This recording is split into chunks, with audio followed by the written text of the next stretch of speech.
Right, so I'm going to let you hear what the car's doing now. So right now, I'm going to fire today. There we go. So it's just sometimes it fires, and sometimes it clicks. So it's firing up this morning, but there we go, may fire again. Oh, fire this time. So basically sometimes it's firing, sometimes it's jamming up. So we couldn't get it to start at all yesterday. Seems to be a bit better today, but still, we've got to replace that now. Just, it is going to let them down again at some point in the near future, because it has done it several times, especially when I spoke to the customer. He had made me aware that he had to call the RAC a few times. Obviously I'm not going to change it straight away. I'll make sure that the wiring and things like that's no faulty and stuff as well, but the likelihood is it's going to be the replacement. So let's get cracked on, and I'll continue this later. Right, that's this now. Got this manifold actually moving, so that's all the fuel rail and everything's had to be disconnected. Take a wee bit of the airbox out, take all of these hoses off everywhere that go on here and here. Had to disconnect this part of the throttle body, because I was trying to remove this here, but the bottom bolt isn't coming away. It's all rounded and corroded, as you can see all the A1s there, kind of all the corrosion around there. So I can't get the bottom one off, so I'm going to try and take this full piece off in one go and try and slip this out the road at the same time. So to keep this out the road, I'll need to lift this part and this part as one, and then eventually, you can see the starter wire at the bottom there, and then see what I see for underneath now. Right, so there's the full manifold out the road, all that, and now, woohoo! I can see a starter motor eventually.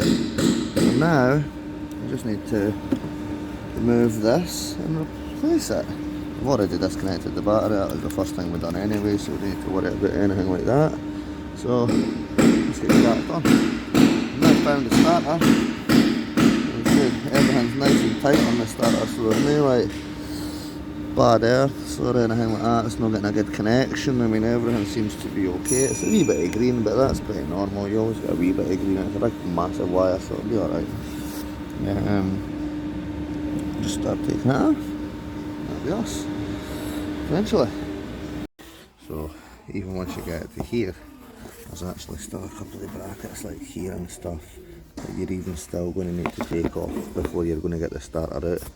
So I don't know if the oil cooler might need to come out, but there's certainly a little bracket here that is going to come out. Once I remove that, I'll get a closer look to see if the oil cooler needs to come out as well, but it's looking like it probably will need to come out.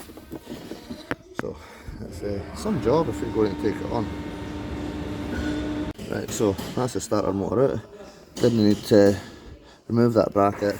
I'm going to fix that a wee bit, though I didn't notice I'd done that. I've obviously squashed that a little bit when I've took that water hose off, so I had to grip it and twist it a couple of times to get it to come away.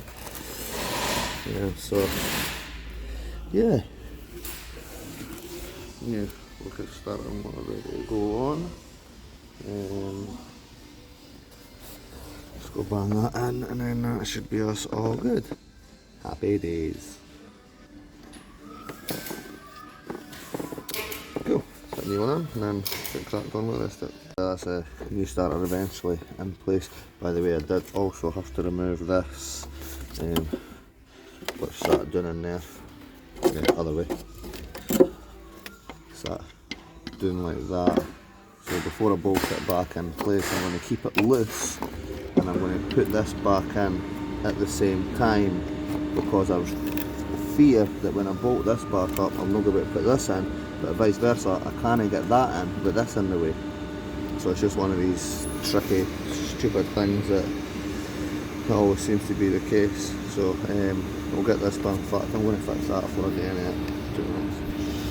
So I had to actually kind of slot both of these in together. So this piece here and that piece there had to both kind of go slide in together, if you know what I mean. And then you need to try and keep this out the road now to try and get that bottom bolt in, and then you should manage to get enough access to the there for there. That'll be us. Throw back together. Right, so there we go. Starter is now wired up. The brackets and that back on. Changed that Jubilee clip just because it looked like it was a bit messed up. So we break down everything that you've got to take off. I take this off, we breather box, we take these water hoses off, bracket off. All the inlet manifold needs to come off. The fuel rails and that need to come out, water pipes need to come out. I disconnected this bit just because that bit didn't come off over there, so just been chipping away. That's about it. Pretty much put the manifold back on, build all the rest of the bits up, put all the hoses, all the breathers, all the fuel lines, everything back on. And then that should be us good to go. Got a lot of plugs and stuff off that I've just disconnected just to give me some space with the wire and then whatnot, but from the build up anyway, nearly done, not much to go. So that should be us now. Job's really complete. So the airbox built back up, all the throttle body, all the intakes built back up, all the pipes are back on. A few hose clips have to change just here and things like that. Everything's tight, all the multi-plugs are back in, breathers back on. That's all rail in place. And I don't even know if you'll be able to see the starter anymore, but it's down in here somewhere. There's quite a lot of stuff needs to come off, and that's us done, complete.